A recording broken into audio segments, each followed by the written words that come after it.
سبحان اللہ. امام ابو حنیفہ کا نام تو سب کو معلوم ہے نا. ایک اور عالم بتاتا ہوں، عبد الرحمن بن ابی لیلہ. ان میں علمی کھٹ بڑھ تھی بہت زیادہ، آپس میں بنتی نہیں تھی.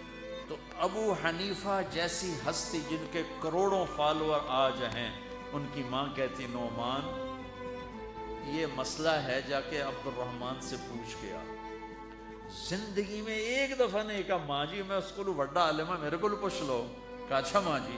اپنی چادر اٹھاتے اور پہنچ جاتے دروازے پہ دستک دے کے بھائی مجھے میری اماں نے بھیجا ہے، آپ اس پہ فتویٰ. حالانکہ ان کی اپنی رائے اس کے خلاف ہوتی تھی، لیکن ماں کے احترام میں جا کر ان سے مسئلہ پوچھتے جن سے روزانہ مناظرہ ہوتا تھا، روزانہ کھٹ پٹ ہوتی تھی علمی. ماں نے کہہ دیا جا کر ان سے پوچھ کے آتی تھی.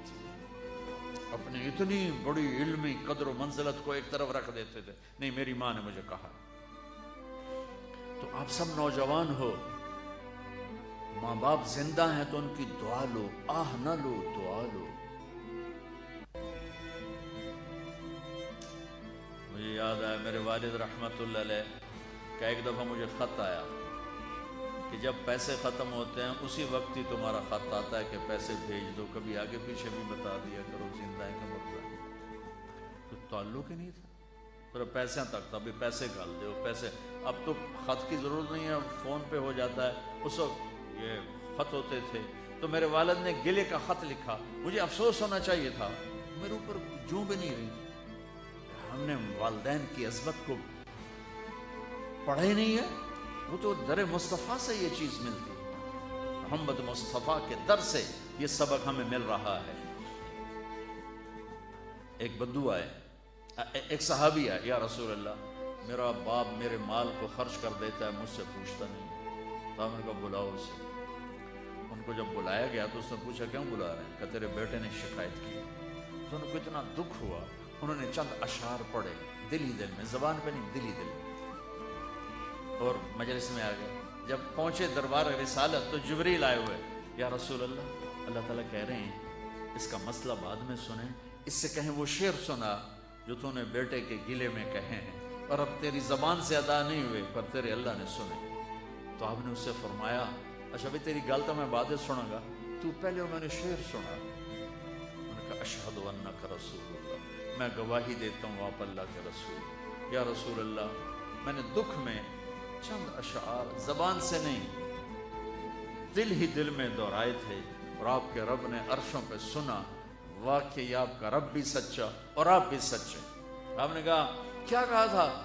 فَغَدَوْكَ مَوْلُودًا وَمُنْتُكَ يَافِعًا تَعُلُّ بِمَا أَجْنِي عَلَيْكَ وَتَنْهَلُ وَإِذَا زَاقَتْكَ بِالسَّقْمِ لَمْ أَبِدْ لِسَقْمِكَ إِلَّا سَاهِرًا أَتَمَلْمَلُ كَأَنِّي أَنَا الْمَتْرُوكُ دُونَكَ بِالَّذِي تُرِكْتَ بِهِ عَيْنِي وَعَيْنِي تَحْمَلُ تَخَافُ الرَّدَى نَفْسِي عَلَيْكَ وَإِنَّهَا لَتَعْلَمُ أَنَّ الْمَوْتَ وَقْتٌ مُؤَجَّلُ فَلَمَّا بَلَغْتَ السِّنَّ وَالْغَايَةَ الَّتِي إِلَيْهَا مَدَى مَا فِيكَ أُؤَمِّلُ جعلت جزائي غلظة وفظاظة كأنك أنت المنعم المتفضل فإن لم تروا حق أبوبتي فعلت كما الجار المجاور يفعل.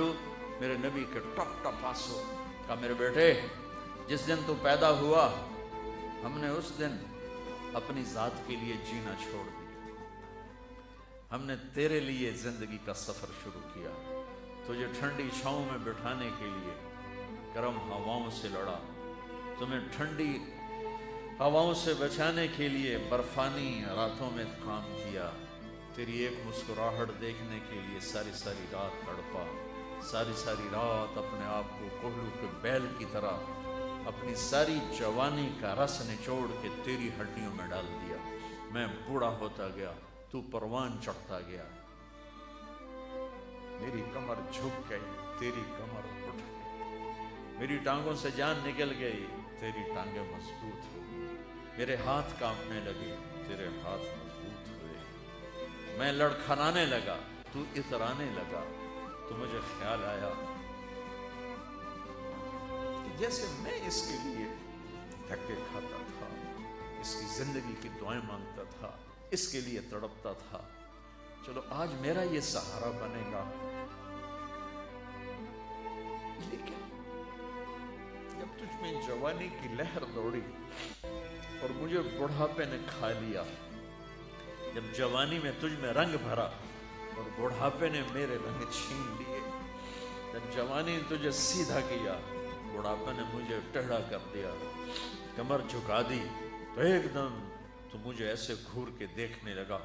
تیری آنکھیں ماتھے پہ چڑھ گئیں اور تو مجھے یوں دیکھنے لگا جیسے میں نوکر ہوں، تو باپ، تو مالک.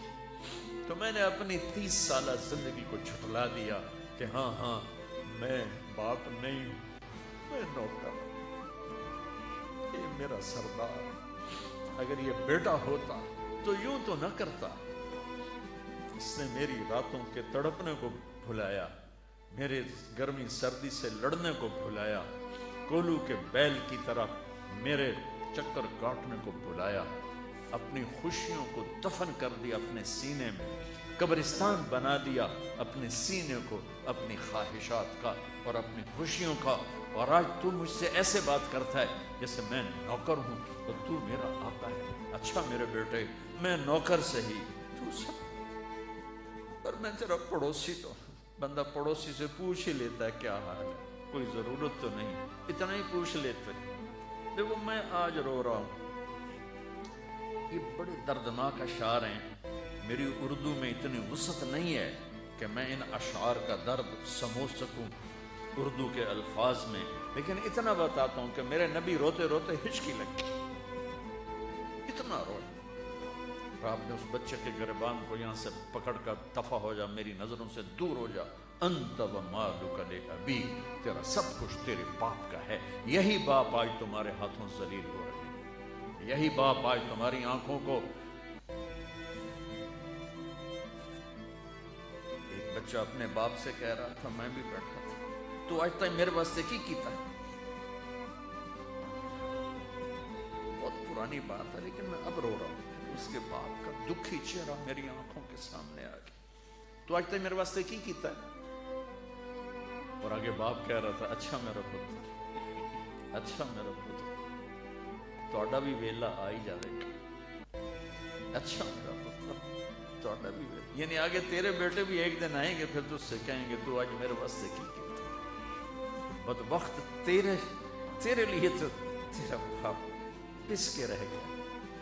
اور تو کہتا ہے تو آج تک میرے واسطے بنایا کی، تو آج تک میرے واسطے کیتا کی.